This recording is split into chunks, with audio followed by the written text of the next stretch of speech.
Micro processor multiple choice question देख रहे हैं इस पे।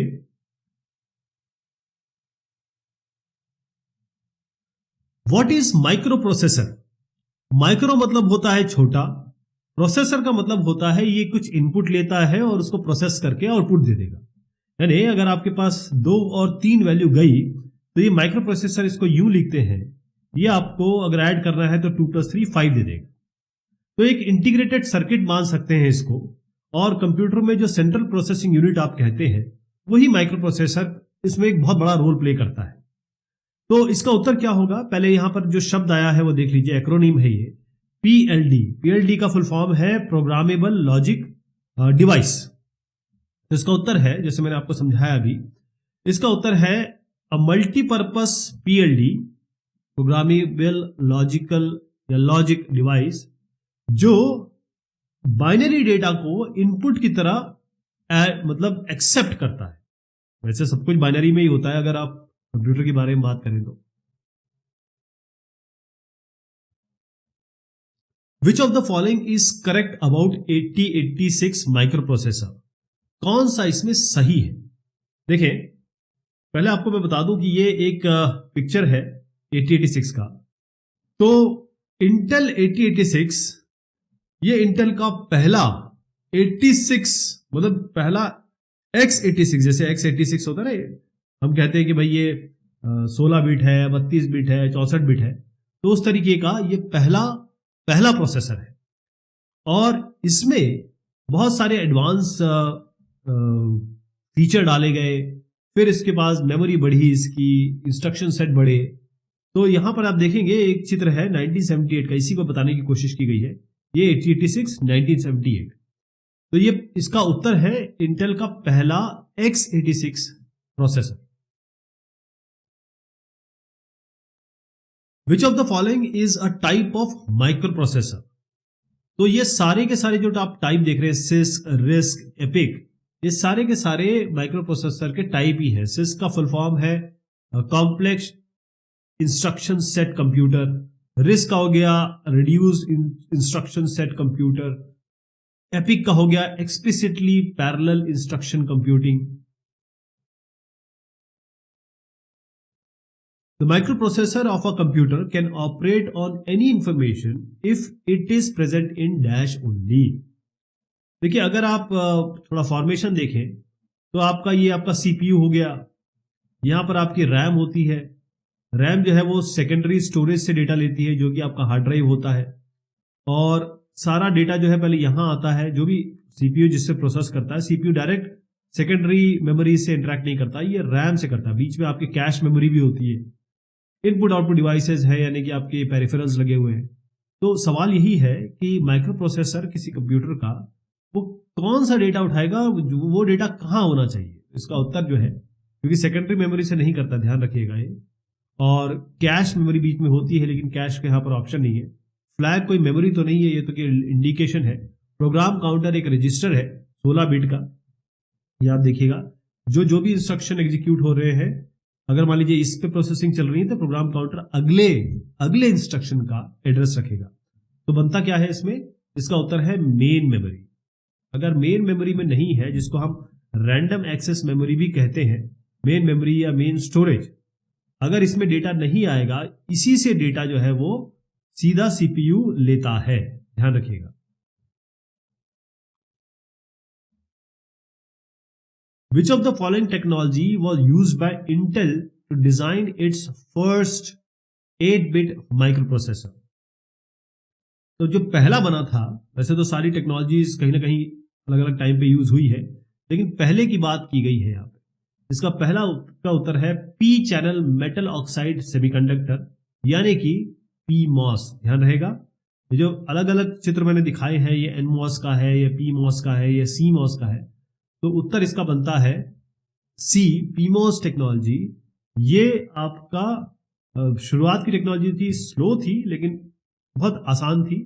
फिर से ध्यान रखिएगा, ये जो पहली टेक्नोलॉजी 8-बिट माइक्रो प्रोसेसर इंटेल, वो है P channel metal oxide semiconductor. Which of the following addressing method does the instruction move A B represent? Move करने का मतलब ये होता है कि ये जो, अगर मैं इसको सोर्स कहूं और इसको डेस्टिनेशन कहूं, इसका मतलब ये है कि सोर्स से उठा के डेस्टिनेशन पे रखना है। लेकिन ये किस तरीके का एड्रेसिंग मोड है, क्योंकि किसी भी माइक्रो प्रोसेसर में अलग अलग तरीके के एड्रेसिंग मोड होते हैं। अब इसका उत्तर मैं पहले बता देता हूं, ये है रजिस्टर इनडायरेक्ट एड्रेसिंग मोड। इसमें क्या होता है, क्योंकि एक तो रजिस्टर इन्वॉल्व है इसमें, एक इनडायरेक्ट है, इसका मतलब यहां पर डायरेक्ट डेटा नहीं दिया हुआ है। क्लियर है? इनडायरेक्ट मतलब यहां डेटा नहीं है, ये कोई मेमोरी का एड्रेस बताएगा। तो ये जो इनडायरेक्ट, ये जो रजिस्टर इनडायरेक्ट मोड है, यहां पर ऑपरेंड जिसपे ये मूव काम करने वाला है, वो कहां होगा? रजिस्टर में होगा। क्योंकि इंस्ट्रक्शन ये बता रहा है कि रजिस्टर जो किसी एड्रेस को रेफर कर रहा है इनडायरेक्टली, डायरेक्टली नहीं कर रहा है, इसीलिए इसको रजिस्टर इनडायरेक्ट एड्रेसिंग कहते हैं। यानी कि यहां पर आपका एड्रेस होगा, ना कि आपका डेटा होगा। वो आपको पॉइंट करेगा कि डेटा कहां है। इनडायरेक्ट एड्रेसिंग मोड, इस रजिस्टर में डेटा होगा। What is the word length of an 8-बिट माइक्रो प्रोसेसर? अब इसका उत्तर मैं पहले आपको बता दूं, ये पहला वाला है, ये आया कैसे इसको समझाता हूं मैं आपको। 8-बिट माइक्रो प्रोसेसर है, इसका मतलब 8 बिट तो है मिनिमम, ठीक है। अब 8 बिट का मतलब क्या है? 8 बिट का मतलब कितने, जैसे अगर आप डेटा के बारे में बात करें तो डेटा जो है वो 8 बिट ये हैंडल कर सकता है। 8 बिट माइक्रो प्रोसेसर का मतलब होता है 8 बिट का इसका डेटा बस होगी। अब मैक्सिमम कितना हो सकता है? 2 की पावर 8, ये कितना होता है? 64। 8 to 64, ये कौन सा आंसर है? ए वाला। इन 8-बिट microprocessor how many opcodes are present? Opcodes कहां से आएगा? इंस्ट्रक्शन सेट जो होती है किसी भी माइक्रो प्रोसेसर का, असेंबली लैंग्वेज यानी कि इंस्ट्रक्शन सेट होता है। वो इंस्ट्रक्शन से आप प्रोग्राम लिखते हैं या फिर प्रोग्राम क्रिएट किए जाते हैं और उससे वो प्रोसेसर काम करता है या उस इंस्ट्रक्शन को लेके अपना एक्शन लेता है। 8-बिट माइक्रो प्रोसेसर मतलब डेटा बस 8 बिट की है। ऑपकोड का मतलब किसी भी इंस्ट्रक्शन में 2 पार्ट होते हैं। एक ऑपकोड होता है, जैसे आपने एमओवी कर दिया, और एक जैसे मूव ए कर दिया, और फिर उसके बाद बी, तो ये डेटा पार्ट हो गया। देखिए, एक पार्ट होता है आपका ऑपकोड, ऑपरेशन कोड, और एक पार्ट होता है आपका ऑपरेंड। इन्होंने पूछा है कितने ऑपकोड प्रेजेंट है 8-बिट माइक्रो प्रोसेसर। तो 8-बिट माइक्रो प्रोसेसर में ये जो 8 देखते हैं आप, 2 की घात 8 कर दीजिए, यानी कि 256 पॉसिबल है। लेकिन यहां हम बात कर रहे हैं 8085 माइक्रो प्रोसेसर की 246 ऑपकोड से। विच of the following is not true about the address bus? Address bus के बारे में क्या सही नहीं है? पहले मैं आपको पिन दिखा देता हूं, आपको क्लियर हो जाएगा। एड्रेस बस 21 से 28, कहां तक है ये? 21 से 28। चलिए साहब, अब अभी इसको मान लिया जाए, लेकिन अभी मैं इस पर चर्चा करूंगा। इट इज बाई डायरेक्शनल बस। एड्रेस बस बाई डायरेक्शनल तो होती नहीं है ना। ये एड्रेस बस हमेशा यूनिडायरेक्शनल होती है, जो डेटा बस होती है वो बाई डायरेक्शनल होती है। तो ये तो उत्तर यहीं पे आ गया, बी वाला। एड्रेस बस 21 से 29 तक तो दिख रही है अपने को, 28 तक दिख रही है ना। और 16-बिट लेंथ होता है 8085 का, ये भी बिल्कुल सही है, क्योंकि डेटा बस, ये जो एड्रेस बस है वो 16 बिट होती है। एड्रेस डेटा बस जो होती है वो 8 बिट होती है। लोअर एड्रेस बस यहां से लेकर AD0 से लेकर AD7, इसको हम लाइन नंबर कहते हैं। लोअर एड्रेस बस AD0 से AD7। तो डेटा बस जो माइक्रो प्रोसेसर में है वो बाई डायरेक्शनल होती है, लेकिन जो एड्रेस बस होती है वो यूनिडायरेक्शनल होती है। तो AD0 से लेकर AD07 तक ये एड्रेस लाइंस हैं जो डेटा बस की तरह भी यूज होती है, क्योंकि ये दोनों, ये एड्रेस बस और डेटा बस मल्टीप्लेक्स होते हैं 8 बिट, शुरुआती 8 बिट। वैसे इसका उत्तर बी है, जो नॉट ट्रू है। Which of the following is true about micro processors? Micro processor के बारे में हमने जो चर्चा की कि भाई ये एक सेंट्रल प्रोसेसिंग यूनिट है, इनपुट लेगा, आपको आउटपुट दे देगा, है ना। तो इसका उत्तर अगर देखा जाए तो वो आपका बनता है, इसमें ALU है, कंट्रोल यूनिट है, रजिस्टर है। तो यहां पर एक आर्किटेक्चर 8085 का माइक्रो प्रोसेसर का अगर हम देखें तो आपको यहाँ पर अर्थमेटिक लॉजिकल यूनिट भी दिख रहा है, आपको यहाँ पर कंट्रोल यूनिट भी दिख रहा है, आपको यहाँ पर अलग अलग रजिस्टर्स भी दिख रहे हैं, जैसे ये भी रजिस्टर है और ये भी रजिस्टर्स हैं, कंट्रोल यूनिट भी है आपका। तो कहने का मतलब ये है कि माइक्रो प्रोसेसर, इनके पास ऐसा तो मेमोरी नहीं होती ना, वो इनके पास कोई इंटरफेसिंग सर्किट होता है। इनके ये जो है प्रिंसटन आर्किटेक्चर यूज करते हैं, जिसमें आपका ALU होगा, C कंट्रोल यूनिट होगा, रजिस्टर होंगे।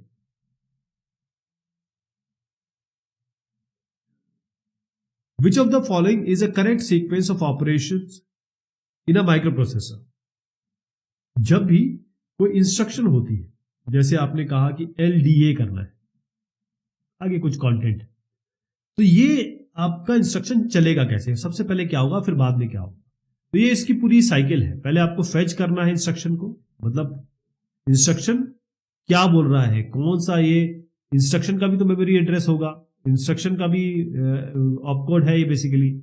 उसके बाद डेटा होगा, तो इंस्ट्रक्शन लेना, उसको डिकोड करना, इसको एग्जीक्यूट कराना, फिर स्टोर करना। तो अगर यहां देखा जाए तो इसका उत्तर बनता है A। सबसे पहले जो मेमोरी है वहां से आपको ऑपकोड फेच करना होगा, तो पहले ये हो गया। फिर मेमोरी रीड होगी और मेमोरी राइट, ये ऑपरेशन होंगे। और उसके बाद अगर कोई इनपुट आउटपुट रीड होगा या इनपुट आउटपुट राइट होगा, ये ऑपरेशन होगा। तो ए है इसका उत्तर।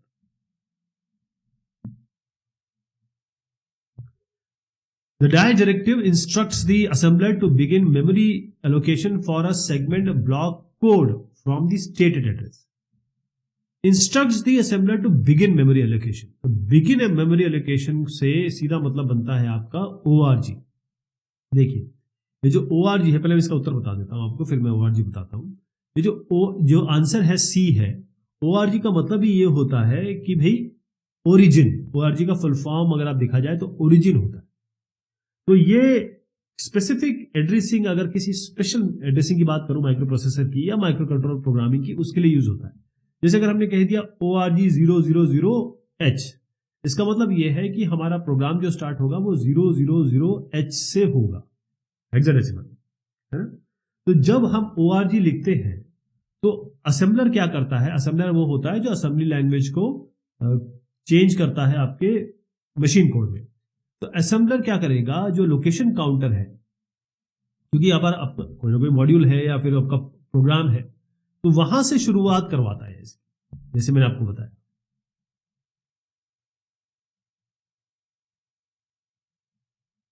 Which of the following is not a processor? अब इसमें इसका उत्तर देते समय एक नई चीज निकल के आती है, माइक्रो प्रोसेसर और माइक्रो कंट्रोलर की। तो पहले मैं इसका उत्तर बता दूं, इसका उत्तर है डी, क्योंकि Z8000, मोटोरोला 6809 और Zilog Z8, ये तीनों के तीनों माइक्रो प्रोसेसर है। लेकिन जो आप P1C1X देख रहे हैं, ये 8-बिट माइक्रो कंट्रोलर है ना। तो माइक्रो प्रोसेसर और माइक्रो कंट्रोलर में अंतर क्या होता है? जो भी आपके कंप्यूटर सिस्टम्स दिखते हैं आपको, उसमें माइक्रो प्रोसेसर है। लेकिन जो भी एम्बेडेड सिस्टम है, आपकी वॉशिंग मशीन हो गया, माइक्रोवेव हो गया, वहां माइक्रो कंट्रोलर है। तो इस यहां पर क्या है, यहां पर CPU रहेगा आपका। लेकिन माइक्रो कंट्रोलर के पास आपका CPU भी है, मेमोरी भी है। देखिए इसमें रैम रोम दोनों दिख रही है ना, मेमोरी भी है एम्बेडेड। माइक्रो प्रोसेसर की जहां तक बात करें, यहां पर हम जो भी कंपोनेंट्स होंगे, जो भी कंपोनेंट होंगे, उनको एक्सटर्नली लगाते हैं। थोड़ा सा सर्किट कॉम्प्लेक्स हो सकता है, लेकिन तरीका यही है। लेकिन माइक्रो कंट्रोलर में सारे के सारे जो होंगे कंटेंट, वो एक ही में आ जाते हैं, क्योंकि आप देखिए CPU भी है, IO ports, counter, timers, RAM ROM सब यहीं पर है। ठीक है जी। अब क्योंकि यहां पर अलहदा चीज हो रही है, चीजें बाहर है और अंदर आपका फिर माइक्रो प्रोसेसिंग का काम चल रहा है या प्रोसेसिंग का काम चल रहा है, इसका मतलब पावर थोड़ी ज्यादा लगेगी, क्योंकि यहां पर एक ही हम कंटेंट में सारी चीजें कर रहे हैं, इसलिए पावर थोड़ा सा इसमें कम लगता है ना। यहां जो आप देखेंगे, इसमें स्टोरेज की कोई वो नहीं है, क्योंकि स्टोरेज इसकी बाहर होती है। यहां पर स्टोरेज आपका अंदर है, यहां पर बाहर है। तो जो भी मेमोरी एड्रेसिंग होगी या डेटा एड्रेसिंग होगी या डेटा लाना ले जाना होगा, वो सारा डेटा बस ये बाहर और अंदर के थ्रू होगा, है ना। यहां पर आपके माइक्रो कंट्रोलर में बहुत सारे रजिस्टर होते हैं। जैसे अगर मैं 8085 के बारे में बात करूं, तो BC, DE, HL इस तरीके से रजिस्टर है हमारे पास, और W और Z भी है, लेकिन वो हम यूज नहीं करते, वो केवल माइक्रो प्रोसेसर यूज करता है। ये जनरल पर्पस है। माइक्रो कंट्रोलर के पास इससे ज्यादा रजिस्टर होते हैं, तो प्रोसेसिंग कम लगती है, क्योंकि सारा काम यही हो जा रहा है। Which of the following is not a property of trap interrupt in micro processor. देखिए, ट्रैप जो है वो एक इंटरप्ट है। जब भी आप माइक्रो प्रोसेसर के बारे में बात करते हैं तो ये कई डिवाइसेस से कनेक्टेड होता है। जैसे मैंने कहा, इनपुट आउटपुट डिवाइस से कनेक्टेड है। अब यहां कोई काम हो रहा है तो माइक्रो प्रोसेसर को कैसे पता चलेगा? ये पता चलता है इंटरप्ट से, कि भाई अगर मान लीजिए मैंने पेन ड्राइव लगाई और निकाल दी, तो इसको कैसे पता चलेगा? वो इंटरप्ट से पता चलेगा। तो ट्रैप जो होता है, ट्रैप की हाईएस्ट प्रायोरिटी होती है, not a property. Not a property, पहले उत्तर बता देता हूं इसका, तब आपको समझाता हूं। इसका उत्तर है सी, क्योंकि इंटरप्ट नॉन मास्केबल है। नॉन मास्केबल का मतलब ये होता है, एक बार ट्रैप आ गया, जैसी ट्रैप आएगा, माइक्रो प्रोसेसर सारे काम छोड़ के इस ट्रैप को हैंडल करेगा, उसके बाद आगे बढ़ेगा। तो ये नॉन मास्केबल है, इसको मास्क नहीं किया जा सकता। बाकी जितने आप देख रहे हैं सब मास्केबल है। इसी तरीके से ट्रैप की हाईएस्ट, सबसे ज्यादा बड़ी रिस्पॉन्सिबिलिटी होती है। एक तो ये वेक्टर्ड इंटरप्ट है, ये सारे सही है। गलत क्या है? गलत ये है कि ये एज ट्रिगर्ड सिग्नल यूज करता है। लेकिन असलियत में क्या है कि ये लेवल और एज दोनों ट्रिगर्ड क्लॉक, क्योंकि इसकी सबसे ज्यादा प्रॉपर्टी वो है, प्रायोरिटी है, बाकी सारे इंटरप्ट्स को अगर आप देखें तो। विच of the following is a property of RST 7.5 interrupt? पहले मैं बता दूं आपको कि ये सारे इंटरप्ट हैं, और किसी भी प्रोसेसर की जब हम बात करते हैं तो सॉफ्टवेयर इंटरप्ट होते हैं, हार्डवेयर इंटरप्ट होते हैं।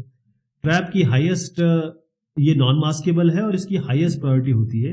इसका मतलब अगर ट्रैप आ गया तो उसको माइक्रो प्रोसेसर डील करेगा ही करेगा, बाकी काम छोड़ के। लेकिन बाकी जो है वो आएंगे तो माइक्रो प्रोसेसर इन पे हैंडल कर भी सकता है, और थोड़ी देर के लिए इनको डिले भी कर सकता है, अपना काम कंप्लीट करके इनके पास आ सकता है। तो यहां पर जो प्रॉपर्टी है RST 7.5, जो आप सेकंड नंबर पे देख रहे हैं, इसका उत्तर बता देता हूं मैं आपको, वो है ये वेक्टर्ड एड्रेस इसका 0034H। पहली चीज ये है कि पहला ऑप्शन देखते हैं, it is a non maskable interrupt. ये गलत है, क्योंकि ये मास्केबल इंटरप्ट है। मास्केबल मतलब होता है कि इस इंटरप्ट को थोड़ी देर के लिए डिले किया जा सकता है, इग्नोर किया जा सकता है, रोका जा सकता है, डिसेबल किया जा सकता है, राइट। दूसरा यह है, it has third highest priority. अब यहां से देखिए, सबसे पहली प्रायोरिटी है ट्रैप की RST 7.5 की 2 नंबर पे है, तो ये थर्ड नहीं है, ये सेकंड प्रायोरिटी है। ये इट्स वेक्टर्ड एड्रेस तो 0034H तो हमने सही कर ही दिया। इसका मतलब ये गलत है, it uses level triggered signal. ध्यान रखिएगा, लेवल ट्रिगर्ड नहीं, ये एज ट्रिगर्ड सिग्नल यूज करता है। Which of the following flag is use to mask INTR interrupt? अब आप देखें कि अगर इंटरप्ट का मैं आपको सारा सिचुएशन बताऊं तो ट्रैप सबसे ऊपर होता है और INTR सबसे नीचे होता है, बीच में आपके RST 7.5 6.5 ऐसे करके आता है। अब कौन सा फ्लैग इसमें ऐसा है जो मास्क करता है INTR इंटरप्ट को? तो इसका उत्तर बनता है आपका इंटरप्ट फ्लैग। अब वैसे जो फ्लैग्स हैं हमारे यहाँ, हमारे अगर आप 8085 माइक्रो प्रोसेसर के बारे में बात करें तो ये zero flag, auxiliary, sign flag, ये सब तो होते हैं। लेकिन यहां पर जो इंटरप्ट फ्लैग होता है वो अलग से एक IF फ्लैग होता है, इंटरप्ट फ्लैग। अगर ये सेट है, यानी कि ये 1 है, तो माइक्रो प्रोसेसर कोई भी इंटरप्ट को सर्व करेगा, उस समय उनको हैंडल करेगा। अगर ये रीसेट है, इसका मतलब ये है कि माइक्रो प्रोसेसर इसको इग्नोर कर देगा, राइट। तो ये इंटरप्ट फ्लैग है इसका उत्तर। Which of the following is a special purpose register of microprocessor? देखिए, कोई भी माइक्रो प्रोसेसर में अलग अलग रजिस्टर होते हैं। अब आप कहें कि भाई एक्यूमुलेटर का काम क्या है? एक्यूमुलेटर का काम यह है कि जो भी कंटेंट पे काम हो रहा है वो एक्यूमुलेटर पे आएगा, और एक्यूमुलेटर से ही लेके काम किया जाएगा, अर्थमेटिकल, लॉजिकल जो भी हो, और वापिस इसी पर रख दिया जाएगा, है ना। यहां पर उत्तर आता है आपका इंस्ट्रक्शन रजिस्टर या एक्यूमुलेटर या टेम्पररी रजिस्टर। ये सारे के सारे आपके जनरल पर्पस रजिस्टर है। कौन से हैं? General purpose. लेकिन यहां पर अगर हम स्टैक पॉइंटर और प्रोग्राम काउंटर के बारे में बात करें, ये स्पेशल पर्पस रजिस्टर है, और प्रोग्राम काउंटर इसका उत्तर है। प्रोग्राम काउंटर हमेशा क्या करता है, जैसे ये आपका कोड है, असेंबली लैंग्वेज में लिखा हुआ है, तो ये इस पे काम चल रहा है, मान प्रोग्राम काउंटर हमेशा उसके नेक्स्ट इंस्ट्रक्शन का एड्रेस रखेगा, 16 बिट का होता है। Which of the following circuit is used as a special signal to demultiplex the address bus and data bus? पहले इसका ना सिनेरियो मैं आपको बताता हूं। होता यह है कि आपका पूरा का पूरा जो एड्रेस बस है वो आपका 16 बिट का है। अगर देखा जाए तो AD0 से लेकर AD15 तक है, तो पूरा का पूरा एड्रेस बस ये है। लेकिन ये जो इसका लोअर पार्ट है AD0 से लेकर AD7 तक, ये डेटा बस का भी काम करता है, यानी कि यही लाइनें, यही वायर्स एड्रेस बस का भी काम कर रहे हैं और डेटा बस का भी काम कर रहे हैं। तो ये दोनों मल्टीप्लेक्स्ड होते हैं, मतलब ये इसके साथ मल्टीप्लेक्स्ड होता है। अब आपका सवाल होगा कि भाई डेटा बस की तरह कब यूज होगा और एड्रेस बस की तरफ कब यूज होगा? तो उसका उत्तर है एड्रेस लैच इनेबल। ये जो लैच है, जैसे दरवाजे की कुंडी होती है ना, खोलते तो दरवाजा खुल जाता है, बंद करते तो बंद हो जाता है। तो यहां पर AD0 से लेकर AD7 तक ये तो आपके डेटा बिट्स हैं, यहां से लेकर यहां तक पूरे आपके एड्रेस बिट्स हैं। तो ये लैच की तरह खुलता है ALE।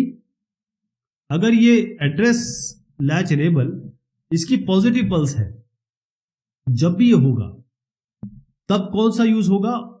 और अगर इसका नेगेटिव पल्स है, address latch enable is a positive pulse, ध्यान रखिएगा।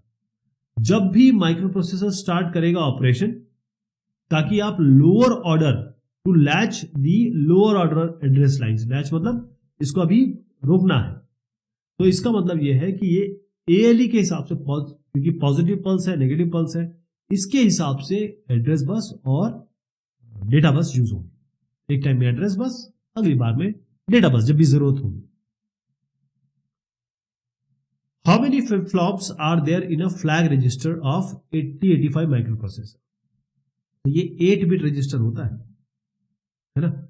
उत्तर इसका ये नहीं होगा 8, बल्कि कितने फ्लिप फ्लॉप है। ध्यान रखिएगा, फ्लिप फ्लॉप जो है वो 1 बिट स्टोर करता है। अगर आपने 8 बिट कर दिया, 8 फ्लिप फ्लॉप लगा दिए, तो ये 8 बिट स्टोर करेगा। लेकिन 8085 माइक्रो प्रोसेसर में सारे यूज नहीं होते, 3 यूज नहीं करते, 1 2 3, हम 3 यूज नहीं करते। तो बचे कितने? 8 - 3 5 हुआ। इसका उत्तर क्या हो गया? इसका उत्तर हो गया B, 5 फ्लैग्स या कहीं फ्लिप फ्लॉप एक फ्लैग रजिस्टर में होते हैं, जो आपके अर्थमेटिकल लॉजिकल यूनिट में जो भी ऑपरेशन होंगे उसका स्टेटस बताते हैं। और खास तौर पे जो एक्यूमुलेटर होता है, उसके जो कंटेंट होते हैं, उसके हिसाब से ये बहुत ज्यादा वेरी करते हैं। Which of the following flag condition is used for BCD arithmetic operations in microprocessor? ये है BCD बाइनरी कोडेड डेसिमल। तो जैसे मैंने आपको बताया कि जो भी एक्यूमुलेटर में या फिर जो भी अर्थमेटिक और लॉजिक प्रोसेसिंग हो रही है, उस हिसाब से फ्लैग के जो कंटेंट है, जैसे ये फ्लैग मान लीजिए ये पैरिटी फ्लैग है, तो ये 1 या 0 होगा, इसको हम कहते हैं सेट या रिसेट होगा। तो इन्होंने कहा विच ऑफ द फॉलोइंग फ्लैग इनमें से is used for BCD arithmetic operation in microprocessor? तो इसका उत्तर है आपका बनता है B, ऑक्सिलरी कैरी फ्लैग। क्या बनता है? Auxiliary carry flag. मैं इसको जरा थोड़ा सा और एक्सप्लेन कर देता हूं आपको। ऑक्सिलरी फ्लैग, क्योंकि ऑक्सिलरी फ्लैग क्या होता है, जैसे आपका ये 8 बिट है, ये 4 बिट है, ये 4 बिट है, तो यहां से अगर इस पे कैरी गया, मतलब इसको निबल कहते हैं, 4 वाले यहां से कैरी गया, तब ये ऑक्सिलरी कैरी फ्लैग जो होता है वो सेट होता है। ऑक्सिलरी कैरी फ्लैग तब सेट होगा जब लोअर निबल या लोअर 4 जो बिट्स होते हैं उसका कैरी यहां पर आता है। तो इसीलिए बाइनरी कोडेड डेसिमल में इंपॉर्टेंट हो जाता है। तो इसलिए यहां पर उत्तर इसका ACF है, ACF। Whenever a non-maskable interrupt occurs in 8085 microprocessor, which of the following data lines contains the data? चलिए इसको अब यही रोकते हैं, और अगर इसका उत्तर अगर आपको पता हो तो इसको कमेंट कीजिए। धन्यवाद।